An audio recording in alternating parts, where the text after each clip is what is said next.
Hello and welcome to another edition of On the Prowl. I'm the voice of the Cougars, Everett German, where, on the Prowl, we like to hunt for the great stories that are going on within the College of Charleston Athletic Department. And when you talk about legends, you talk about success. Today, we have Angelo Anastopoulo, the head women's tennis coach here at Charleston. I don't mean that lightly. You literally are a legend. Angelo, thank you for taking some time from serving, volley, hitting at the net to hang out with me today. Well, I appreciate it, Everett. It's been a long 35 years, but it seems like it was just yesterday. I know you had Coach Maggie in here, and she was 25, and it made me watch her great interview.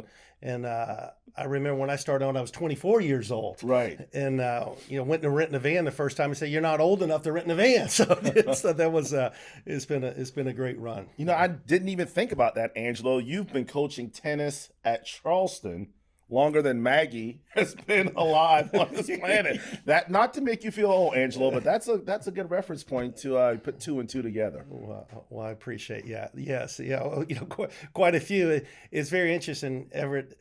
I have a player on our team, Mara Bruce, right now, and her mom played for me in my first 3 years coaching here. So it's neat to have a daughter of a former player playing. I'm not sure I want to coach any grandchildren, but it is great to have that. All right, let's dig in, Angelo. 35 years here at the college, a ton of wins. Obviously now you just coach the women, used to coach the men as well. How do you get your motivation every day to get up and continue to do what you do for this Charleston Athletic Department? Well, it's all about the student athletes. They keep you young. They're always enthusiastic. You cannot have energy when you're around them. They keep you motivated. They keep you on your toes. They're constantly wanting to get better, both in the classroom, on the court, and they're pursuing their dreams. So we're there for them.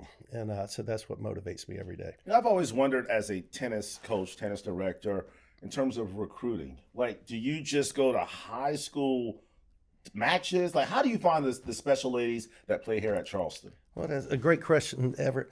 You go to tournaments, you get to know them at the tournaments. When you're there, you're looking at them playing, but you're also looking how they interact with their coaches and their parents off the court. If they can't show respect to their parents or their coaches at that time, then that's going to be a tough one when they come to college. So we could maybe sometimes back off from those. But yes, it's a lot of tournaments around the country that you go out and recruit. And when I first started out, you might get a VHS tape of a player. I still have a former player, Matt Zuckery. He went on to be a great actor at College of Charleston. He was on our men's tennis team. I still have his VHS tape of his recruiting video. But now it's easily able to watch it on YouTube videos, and oftentimes matches are now live streamed, so that makes it a little bit easier. So you can constantly evaluate talent. Is it like power in their strokes, the way they move? Like, what makes a Division I tennis player as opposed to someone who's not at the D1 level? For us, it's not necessarily a style of play, is being competitive. Okay. Our some of our most talented teams didn't have the prettiest strokes. We had one player, Caroline Newman. She had a right-handed forehand and a left-handed forehand, but the girl fought. And that's what makes championship teams. People are willing to go out there and just lay it all out in the line every match. Why is it, Angelo, it seems like golf and tennis, you can identify the special ones earlier? Like, I think back to earlier this year, I went out to Daniel Island to the tennis tournament there. Great job, see the pros. And it seems like a lot of those girls, they're 18, 19, very young. What is it about tennis that you guys seem to be able to identify, hey, this girl, she's probably not going to be college material because she's going to go pro?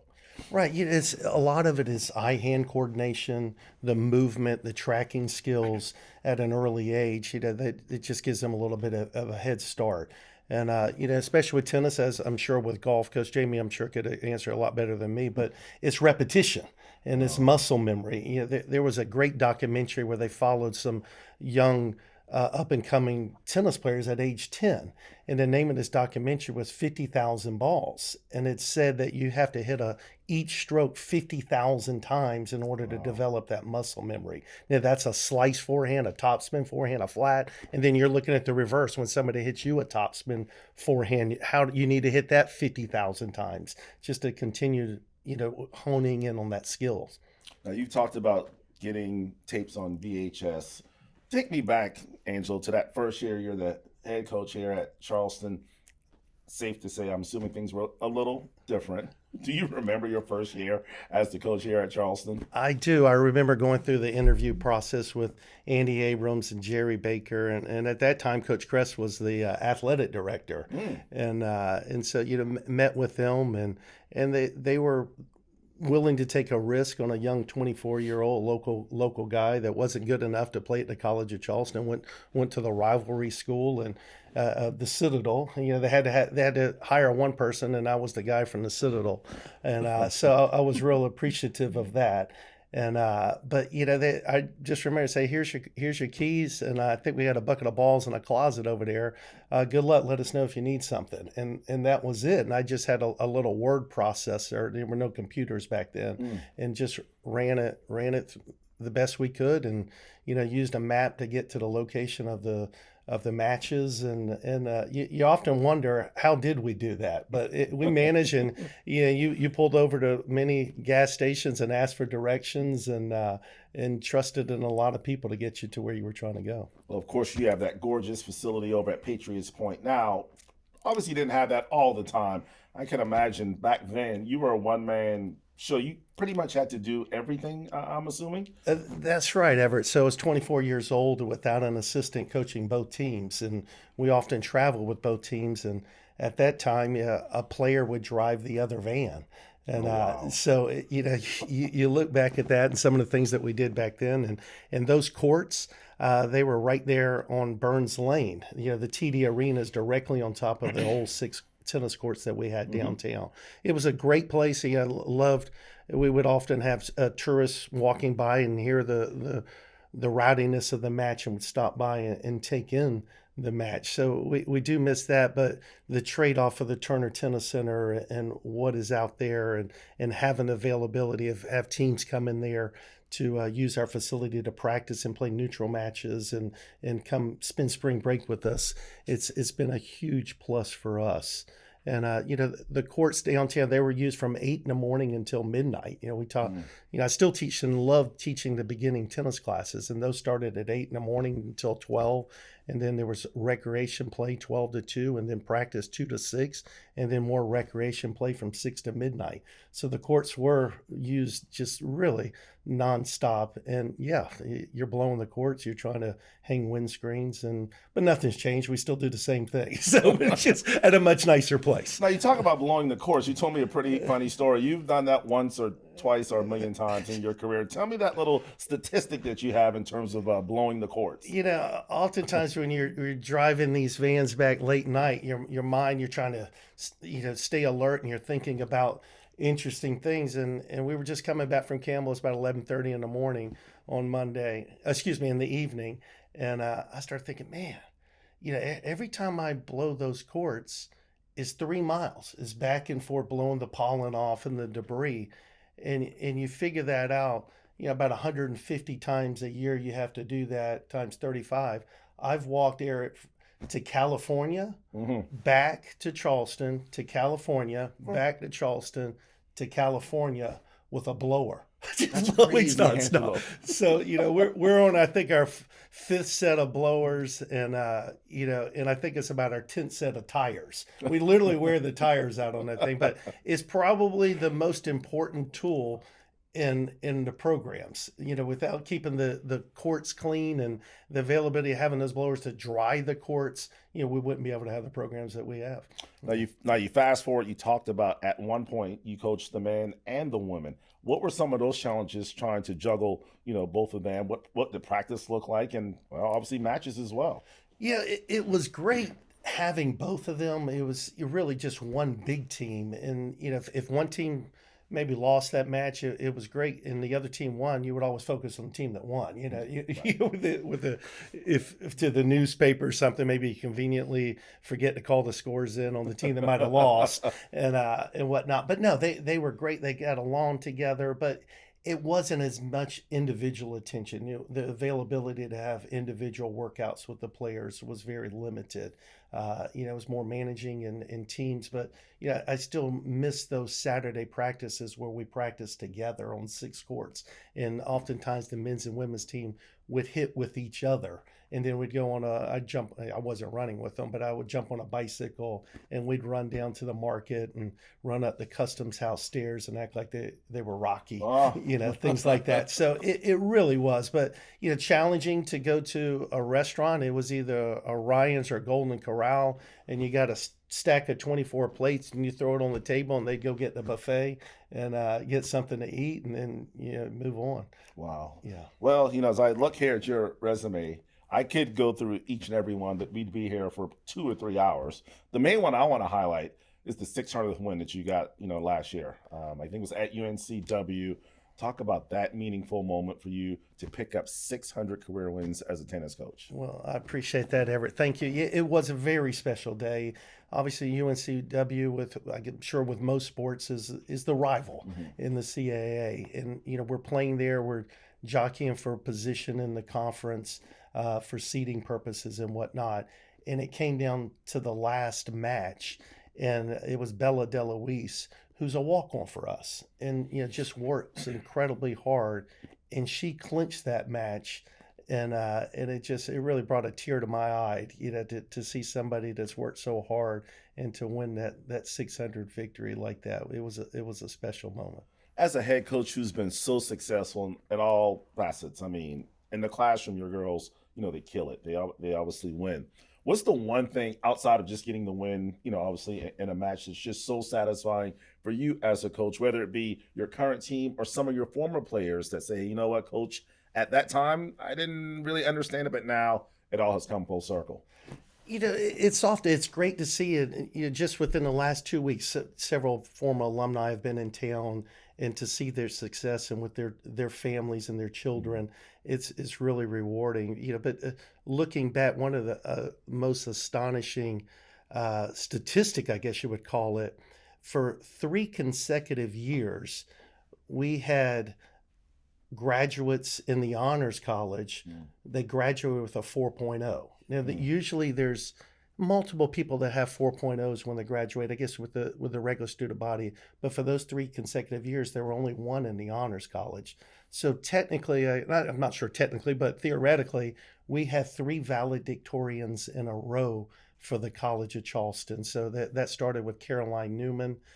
She graduated with a 4.0 now. She's a doctor, just visited with us. And then her sister, Kristen Newman, she graduated with a 4.0 out of the Honors College and now is a very successful physician's assistant and has some beautiful children, just visited. And then Kelly Cambarellas, who she went on to graduate with a 4.0 from UCLA Law School as well. She was another one to graduate with a 4.0 out of the Honors College. You've been here 35 years, one of the top tennis coaches in the country. What has kept you here at Charleston? Because I'm sure some of the bigger schools have come calling where you could have had a bigger platform, bigger paycheck. Why have you stayed at Charleston? Yeah, I've been fortunate to work with just some great athletic directors and staff. And, starting with Jerry Baker and Andy Abrams, I'm deeply indebted to Jerry and the leadership and the patience he showed towards me as I continued to grow from a young man at age 24 till now. And then Joe Hall and now Matt Roberts. It's just all very supportive people. But outside of that is the academic support, the athletic trainers, the sports information. It takes a village, and that village makes it very, very easy. Not easy to run a program, but it's they all help out in their special way. But it's the student athletes ultimately in the end that keep you going. Let's talk about the Turner facility over there at Patriots Point. I've not seen many tennis facilities. Obviously, I go on the road with men's basketball, and if the school has their athletic, fields, then maybe I may see it. I'd have to think, Angelo, we have one of the top tennis facilities in the country. Yes, no? It's certainly not the largest. We don't have an indoor, but it's the most unique and, in our opinion, probably the most beautiful facility in the country, especially with the Arthur Ravenel Bridge in the background. The recent renovation from the donation of Rob and Lydia Turner, whose their daughter Ava played here, and they just wanted to do something special for the program. And they donated $1.5 million. And that $1.5 million, the tennis center we opened in January of 2004. and it was starting to show its age. I guess the best way to describe it was, wow, this looked like it was a really nice tennis center that went out of business. Okay. And so it needed a little facelift, and we got a lot more than a facelift. So we're deeply indebted to them. And it's such a great place, not only for our student athletes, but for the beginning tennis classes, for the club tennis team to come out, and then also intramurals campus recreation. Those students can come out there and play as well. The Charleston Open, the big WTA event that's here, in April, a lot of tennis people come to, Charleston. How does the college benefit from that? Because I would imagine whether there's a player that wants to just come and see the pros, or the accessibility that they have, and they look, oh, College of Charleston, they come over and take a look. Do you and your program kind of feed and benefit from having the big tennis tournament there on Daniel Island? It does. At the same time, it's a little bit of a challenge because they take up all the vans from Enterprise. So we don't get it's still a little tough. So we're sometimes having to take a couple minivans and whatnot. But no, it is. It stirs up great atmosphere for tennis. It's wonderful. Mr. Navarro, what he's done for that. A couple times, a few years ago, there was a volcano that erupted somewhere over in Europe, and the players couldn't get back, and they needed to start practicing on some hard courts. So they were coming over and using our facility to practice. As a matter of fact, Jessie Pagula, the #1 seed in the tournament right now, she's trained several times on our courts, trying to get used to the hard courts before the season. Yeah, I got to ask you, Angelo, you're a pretty good recruiter. You've had some solid tennis players here at Charleston. Got to ask you, how did you miss out on Emma Navarro? Did you not see her soon enough? Did you not offer her? Like, what's going on? How did we let Emma get to Virginia? That was a tough loss for us, but we're going to say that she just wanted to get out of Charleston for a little bit, and but she is a great player. What she did for college tennis and the professional tour is simply amazing. And but yes, I also teach privately, and one of a former player, Ann Martin Skelly, she won against her. Oh. I think they were 10 years old or 12 years old. And when Emma was in the semifinals of the U.S. Open, and Ann Martin was in a cubicle working her job, I said maybe we should have stuck with it a little bit longer. Maybe I could have been in the box and not pushing that blower for 5,000 miles or whatever it was. That is good stuff. That is good stuff. College athletics right now, when you think of college athletics, all you hear about is transfer portal and NIL and kids making money. Has that kind of somewhat trickled to the tennis world, or not as much? It has, but not in our program. So we take great pride in 35 years of coaching. I've only had 7 players transfer out. Wow. And, and some of those needed a fresh start. Right. And so we take great pride in that. And, the statistics, like you said, what are you really proud of is, the daughter of a former player. We've had 13 sets of siblings that have played at the College of Charleston. So, it's rewarding that you feel like the program is healthy enough that a sister would recommend their sister to come play, or we've had brothers and sisters and whatnot. So, it's very rewarding that they would put trust in our program. You've won at all levels. You won in the TAC, you won in the SoCon, you won now in the CAA. What's left for Angel? What more? Is there something more that you would like to accomplish before you hang up it's not the whistle, before you hang up the racket? There's a lot of things to hang up. Everett, there's a chili spoon. We make chili every alumni match. I think I'm on my 350 gallon of chili. So hang up the chili spoon, the blower, the racket. So I'm not sure what to hang up, but there is a whistle. And, just as a matter of fact, a former player was just visiting, and she gave me a personalized whistle with my name on it. And because we used to use a whistle when she was here. And I love that whistle. I'm not sure the players love it right now, but I do love that whistle. That was so nice of her to do that. But certainly to have continued success in the CAA, the student athletes have success in the classroom, and it's to leave the program better than we found it, and where the new coach can come in here and have instant success, that it's all in place for them. All right. Well, Angelo, we appreciate you joining us. I know getting you away from the blower, I know that was hard, and maybe we can find somebody can just, it's gotta be a better way, Angelo, to get the pollen and the debris off than you having to walk 3 miles. It's really the only time ever that you put on your headphones and you get to listen to a little podcast. I listen to your podcast while Okay. I'm blowing. Yeah, so I'm out there listening to that, and it's the loudest part of the day, but at the same time, it's the quietest time. Right. It's just a time to kind of reflect, and it's a little bit of a personal time, and I really wouldn't give up that blower for anything. The legend, the GOAT himself, Angelo Anastopoulo, joining us here on the Prowl. He's the head coach of the women's tennis team. We appreciate you, Angelo. Best of luck, and let's see if we can get to maybe what is the record for most wins in NCAA women's tennis? Do you know? I'm not sure, but one thing I did want to thank you is not bringing up how many losses I've had. Maybe I've gotten the most losses too. Those are Who practice. knows? It's only a loss if you didn't learn from it. So Okay, that's you right. learned more than you lost. So, Yeah, that's right. so we got to get you to maybe 40 years. We got to set the record. We'll have our director, Lynn Walsh, we'll have her look up so that way we'll know what number you need to get to, Angelo, and you can't retire until you get that number. Okay, Just continue getting those outstanding student athletes here at the college. Well, I appreciate everything, Everett. That's Angelo Anastopoulo joining us here on The Prowl, and we'll see you next time.